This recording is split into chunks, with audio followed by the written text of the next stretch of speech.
اللہ رب العزت جل جلالہ ارشاد فرماتا ہے، قل اے محبوب تم فرما دو، ان کنتم تحبون اللہ فاتبعونی یحببکم اللہ، تم فرما دو کہ لوگوں اگر تم اللہ کو دوست رکھتے ہو تو میرے فرما بردار ہو جاؤ، اللہ تمہیں دوست رکھے گا اور تمہارے گناہ بخش دے گا، اور اللہ بخشنے والا مہربان ہے۔ کتنے تعجب کی بات ہے کہ آپ ذرا سوچیں کہ ایک انسان دعویٰ کر رہا ہے اللہ کی محبت کا، پروردگار جل جلالہ اپنی محبت کے دعوے داروں سے کہہ رہا ہے کہ محبوب تم ہی بتا دو جو تمہارے سامنے میری محبت کی ڈینگیں مارتے ہیں، ان سے کہہ دیں کہ میری محبت کے دعوے میں وہ اس وقت سچے ہوں گے جب میرے محبوب وہ تمہاری پیروی کریں، تمہارا اتباع کریں۔ در حقیقت یہ آیہ کریمہ کا شان نزول یہ ہے کہ مدینے کے یہودی کہا کرتے تھے نحن ابناء اللہ و احباؤہ، معاذ اللہ ہم اللہ کے بیٹے ہیں اور اس سے محبت کرتے ہیں۔ قرآن مقدس کی اس آیت کریمہ کے اندر اس کا جواب تو نہیں دیا گیا ابناء اللہ کا، اس لیے کہ اللہ وہ بات ہے، اللہ عز و جل کی نہ بیوی نہ بیٹا، نہ وہ کسی کا باپ نہ وہ اس کا کوئی باپ، اللہ عز و جل ان ساری چیزوں سے پاک ہے، وہ بے نیاز ہے، یکتا ہے، وحدہ لا شریک ہے۔ تو اللہ عز و جل کی بارگاہ میں ان کے اس جملے کا جواب پروردگار نے قرآن مقدس میں نہیں دیا، البتہ جو انہوں نے کہا کہ ہم اللہ سے محبت کرتے ہیں تو اللہ نے فرمایا اپنی محبت کے دعوے دارو، اگر تم واقعی سچی محبت کرتے ہو تو میری محبت کا سب سے بڑا ثبوت یہ ہے کہ میرے محبوب کے سامنے تم کہتے ہو کہ تم اللہ عز و جل سے محبت کرتے ہو اور اس کے بیٹے ہو، تو اگر تم محبت کرتے ہو تو میرے محبوب کی پیروی کرو۔ میرے پیارے آقا صلی اللہ تعالی علیہ وسلم کے پیارے دیوانوں، یہ آیہ کریمہ مدینہ منورہ کے یہودیوں کے دعوے کے جواب کے اندر اتری۔ میرے پیارے آقا صلی اللہ تعالی علیہ وسلم کے پیارے دیوانوں، یہاں سے یہ بات سمجھ میں آئی کہ اللہ عز و جل اپنی محبت کے دعوے داروں کو اپنی محبت کے اندر سچا اس وقت جانتا ہے جب اللہ عز و جل کے پیارے حبیب ارواحنا فداہ صلی اللہ علیہ وسلم کی کوئی پیروی کرے۔ بغیر پیروی مصطفیٰ صلی اللہ علیہ وسلم کے اگر کوئی اللہ عز و جل کی محبت کا دعویٰ کرے تو ایسا دعوی محبت اللہ عز و جل کی بارگاہ میں قبول نہیں۔ اسی طریقے سے آپ دیکھیں اللہ تعالیٰ کی محبت کا دعویٰ جب ہی سچا ہو سکتا ہے جب آدمی سرکار صلی اللہ علیہ وسلم کی اتباع کرنے والا ہو اور حضور صلی اللہ علیہ وسلم کی اطاعت اختیار کرے۔ ہر شخص کو حضور صلی اللہ علیہ وسلم کی اتباع اور پیروی کرنا ضروری ہے۔ اللہ عز و جل ایک دوسرے مقام پر ارشاد فرماتا ہے قل یا ایھا الناس انی رسول اللہ الیکم جمیعا الذی لہ ملک السماوات والارض لا الہ الا هو یحیی ویمیت آمنوا باللہ ورسولہ النبی الامی الذی یؤمن باللہ وکلماتہ واتبعوہ لعلکم تہتدون۔ میرے محبوب صلی اللہ علیہ وسلم تم فرماؤ اے لوگوں میں تم سب کی طرف اللہ کا رسول ہوں جس کے لیے آسمانوں اور زمین کی بادشاہت ہے، اس کے سوا کوئی معبود نہیں، وہی زندہ کرتا ہے اور مارتا ہے، تو ایمان لاؤ اللہ اور اس کے رسول پر جو نبی ہیں، کسی سے پڑھے ہوئے نہیں ہیں، اور اللہ عز و جل کی تمام باتوں پر ایمان لاتے ہیں، اور غلامی کرو تاکہ تم ہدایت پالو۔ یعنی حضور صلی اللہ علیہ وسلم کی پیروی کرو گے تب تمہیں ہدایت نصیب ہوگی۔ اللہ عز و جل نے ہدایت کا معیار بھی پیروی مصطفیٰ صلی اللہ علیہ وسلم کو رکھا۔ آپ دیکھیں میرے پیارے آقا صلی اللہ علیہ وسلم کے پیارے دیوانوں، کس حد تک اتباع رسول صلی اللہ علیہ وسلم ضروری ہے دعوی محبت الہی کے لیے، آپ اس حدیث مبارکہ سے سماعت فرمائیں۔ حضرت جابر رضی اللہ تعالیٰ عنہ فرماتے ہیں کہ ایک مرتبہ تاجدار رسالت صلی اللہ علیہ وسلم کی خدمت میں حضرت عمر ابن خطاب رضی اللہ تعالیٰ عنہ حاضر ہوئے اور عرض کی ہم یہودیوں کی کچھ باتیں سنتے ہیں جو ہمیں بھلی لگتی ہیں، کیا یا رسول اللہ صلی اللہ تعالی علیہ وسلم آپ اجازت دیتے ہیں کہ کچھ لکھ بھی لیا کریں؟ نبی اکرم صلی اللہ علیہ وسلم نے ارشاد فرمایا کیا تم یہودیوں اور عیسائیوں کی طرح حیران ہو؟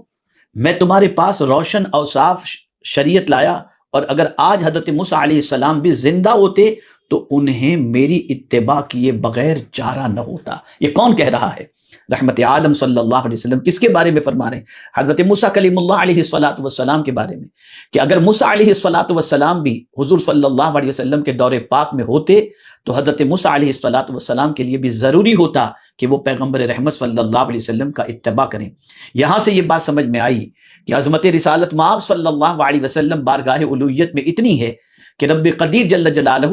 اپنے فرستادہ پیغمبر کو بھی اگر دور رسالت مآب صلی اللہ علیہ وسلم میں بھیجتا تو ان کے لیے بھی ضروری ہوتا کہ وہ رسول اعظم صلی اللہ علیہ وسلم کی پیروی کرتے۔ یا ایک اور بات ذہن کے اندر رہے کہ سیدنا فاروق اعظم رضی اللہ تعالیٰ عنہ کو بعض یہودیوں کی باتیں اور عیسائیوں کی باتیں اچھی لگتی تھیں، جس کے بارے میں وہ کہا کرتے تھے یہودیوں کی باتیں کہ میں اسے لکھ لیا کروں، ان کی باتیں کچھ بھلی معلوم ہوتی ہیں۔ تو حضور صلی اللہ علیہ وسلم نے فرمایا کہ صاف و شفاف شریعت لے کر کے میں حاضر آیا ہوں، اور اگر موسیٰ علیہ الصلوۃ والسلام بھی میرے دور میں ہوتے تو ان کے لیے میرے اتباع کے علاوہ کوئی دوسرا چارہ نہ ہوتا۔ میرے دور کے اندر اگر وہ ہوتے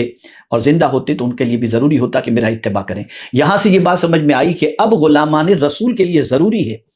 امت مصطفیٰ صلی اللہ علیہ وسلم کے لیے ضروری ہے کہ اتباع رسول ہی کو اپنے لیے ضروری سمجھیں۔ اسی لیے قرآن مقدس نے واضح طور پر فرمایا کہ بعض ادھر کی بعض ادھر کی باتوں کو لے کر کے نہیں چلنا چاہیے۔ افتؤمنون ببعض الکتاب وتکفرون ببعض، نہیں، قرآن چاہتا ہے یا ایھا الذین آمنوا ادخلوا فی السلم کافہ، اے ایمان والو اسلام میں پورے داخل ہو جاؤ۔ راستہ، منزل، ہدایت اسی وقت ملے گی جب ہم اللہ عز و جل کے پیارے حبیب ارواحنا فداہ صلی اللہ علیہ وسلم کی پیروی کریں گے۔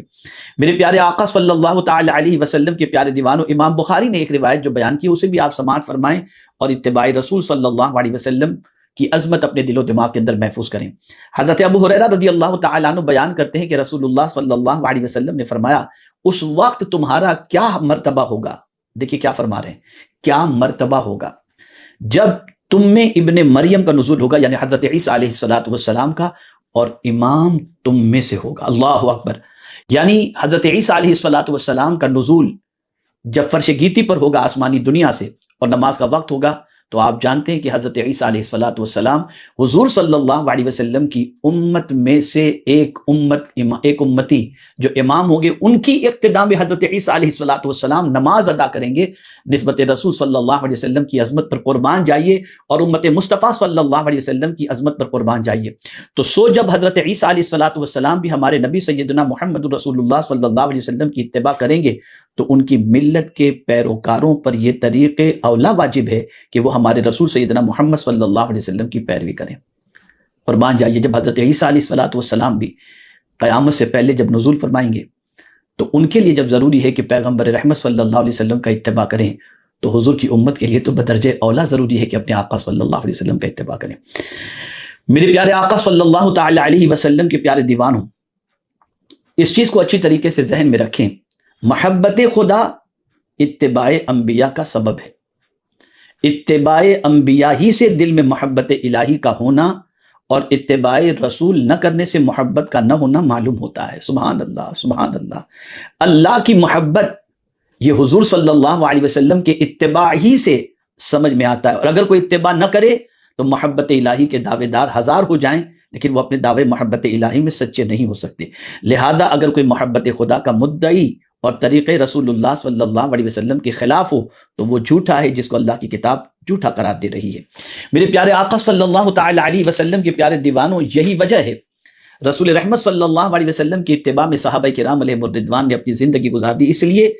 کہ یاد رکھیں اللہ سے سب سے زیادہ محبت، ٹوٹ کر محبت وہی کرتا ہے جو غلام رسول ہے، جو ایمان والا ہے۔ قرآن کہتا ہے والذین آمنوا اشد حبا للہ۔ اب غلام رسول کی پوزیشن یہ ہوتی ہے، دعوے محبت الہی کرنے والے کی پوزیشن یہ ہوتی ہے کہ وہ طریق مصطفیٰ صلی اللہ علیہ وسلم کو نہیں چھوڑتا، پیروی مصطفیٰ صلی اللہ علیہ وسلم کو نہیں چھوڑتا، بلکہ اللہ کے رسول صلی اللہ علیہ وسلم کی پیروی کر کے اللہ عز و جل کی محبت کے دعوے کے اندر اپنے وجود کو سچا ثابت کرنے کی کوشش کرتا ہے۔ آپ دیکھیں پیغمبر رحمت صلی اللہ تعالی علیہ وسلم کی محبت صحابہ کے دل میں کتنی تھی۔ حضرت ابو ہریرہ رضی اللہ تعالی عنہ بیان فرماتے ہیں کہ رسول اعظم صلی اللہ علیہ وسلم نے فرمایا، اللہ تعالیٰ فرماتا ہے جو شخص میرے ولی سے عداوت رکھتا ہے میں اس سے اعلان جنگ کر دیتا ہوں۔ اب ولی اس سے دشمنی رکھنے پر اعلان جنگ، تو جو حضور صلی اللہ علیہ وسلم سے عداوت رکھتے ہیں ان کا انجام کیا ہوگا۔ اب آپ دیکھیں رسول اعظم صلی اللہ علیہ وسلم کی پیروی کی کیفیت۔ سیدنا فاروق اعظم رضی اللہ تعالی عنہ حجر اسود کے پاس آئے اور اسے بوسہ دے کر فرمایا، خدا کی قسم میں جانتا ہوں کہ تو ایک پتھر ہے، نہ نفع پہنچا سکتا ہے نہ نقصان، اگر میں نے نبی کریم صلی اللہ علیہ وسلم کو تجھے بوسہ دیتے نہ دیکھا ہوتا تو تجھے ہرگز بوسہ نہ دیتا۔ یہاں سے یہ بات واضح ہوئی کہ اگر پتھر کو بھی حضور چوم لیں تو صحابہ اس میں بھی حضور کا اتباع کرنے کے لیے تیار ہو جاتے ہیں، یہ جذبہ تھا۔ اسی طریقے سے حضرت عثمان غنی رضی اللہ تعالیٰ عنہ نے ایک بار پانی منگوایا اور وضو کیا، پھر آپ مسکرانے لگے اور ساتھیوں سے فرمایا، کیا تم مجھ سے اس چیز کے بارے میں پوچھو گے نہیں جس نے مجھے مسکرایا؟ یعنی جس وجہ سے میں مسکرایا ہوں اس مسکرانے کی وجہ کے بارے میں مجھ سے پوچھو گے نہیں؟ انہوں نے عرض کیا امیر المؤمنین رضی اللہ تعالیٰ عنہ آپ کس چیز کی وجہ سے مسکرائے تھے؟ حضرت عثمان غنی رضی اللہ تعالیٰ عنہ نے فرمایا ایک بار حضور اقدس صلی اللہ علیہ وسلم نے اس جگہ کے قریبی وضو فرمایا تھا اور فراغت کے بعد مسکرائے تھے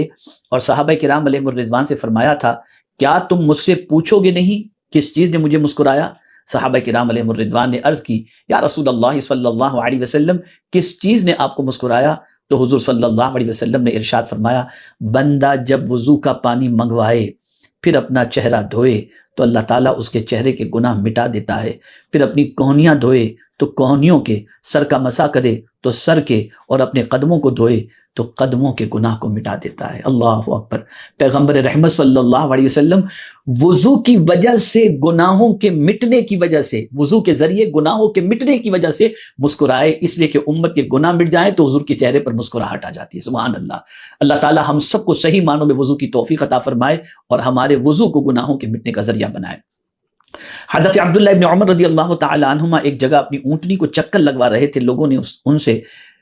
اس کا سبب پوچھا تو آپ نے ارشاد فرمایا میں اس کی حکمت تو نہیں جانتا مگر اس جگہ میں نے تاجدار رسالت صلی اللہ علیہ وسلم کو ایسا کرتے دیکھا اس لیے میں بھی ایسا کر رہا ہوں۔ یہ ہے اتباع نبی صلی اللہ علیہ وسلم۔ میرے پیارے آقا صلی اللہ علیہ وسلم کے پیارے دیوانوں، اب جو میں بات عرض کرنے جا رہا ہوں اگر اسے آپ نے دل کے کانوں سے سنا تو یقیناً اللہ عز و جل کے پیارے حبیب صلی اللہ علیہ وسلم کی اتباع کا جذبہ پیدا ہوگا، اور یہ اتباع کا حکم اللہ تعالیٰ نے کتنے پیارے انداز میں فرمایا، اور اتباع کا صلہ اور بدلہ بھی کیا عطا فرمایا، اگر آپ سنیں گے تو ایمان تازہ ہو جائے گا۔ اللہ اکبر۔ میرے پیارے آقا صلی اللہ تعالی علیہ وسلم کے پیارے دیوانوں، اللہ عز و جل ارشاد فرماتا ہے اگر تم اللہ سے محبت رکھنے کے دعوے میں سچے ہو تو میری سنتوں پر عمل کرو، اس وقت تمہاری چاہت سے زیادہ اللہ تمہیں دے گا۔ یعنی حضور صلی اللہ علیہ وسلم کے ذریعے اللہ کہلوا رہا ہے، یعنی وہ خود تمہارا چاہنے والا بن جائے گا۔ اللہ اکبر۔ یعنی اگر تم حضور صلی اللہ علیہ وسلم کی پیروی کرو گے تو اس پیروی کی بنیاد پر پہلے تو یہ تھا کہ تم اللہ سے محبت کا دعویٰ کرتے ہو، لیکن اگر تم نے حضور کی پیروی کی تو اب تمہارے دعوے کو چھوڑو، اللہ عز و جل تم سے محبت کرنے لگ جائے گا، تمہارا چاہنے والا بن جائے گا۔ جیسے کہ بعض حکیم علماء نے کہا تیرا چاہنا کوئی چیز نہیں، لطف تو اس وقت ہے کہ اللہ تجھے چاہنے لگ جائے۔ اگر ہم چاہتے ہیں کہ مولا بھی ہمیں چاہے تو ہمیں طریق مصطفیٰ کو نہیں چھوڑنا، اتباع رسول صلی اللہ علیہ وسلم ہمیں کرنا ہے۔ آپ اس آیت کریمہ سے عظمت شان رسالت مآب صلی اللہ علیہ وسلم سماعت فرما چکے کہ اللہ تعالیٰ اپنی محبت کے دعوے داروں کو فرماتا ہے کہ میرے محبوب تم ان سے کہہ دو کہ اگر دعوے محبت الہی وہ کرتے ہیں تو جب تک کہ وہ آپ کی پیروی نہ کریں وہ دعوے محبت الہی میں سچے نہیں ہوں گے، اور اگر آپ کی پیروی انہوں نے کی تو آپ کے صدقے میں جس طریقے سے اللہ عز و جل آپ کو چاہتا ہے آپ کی پیروی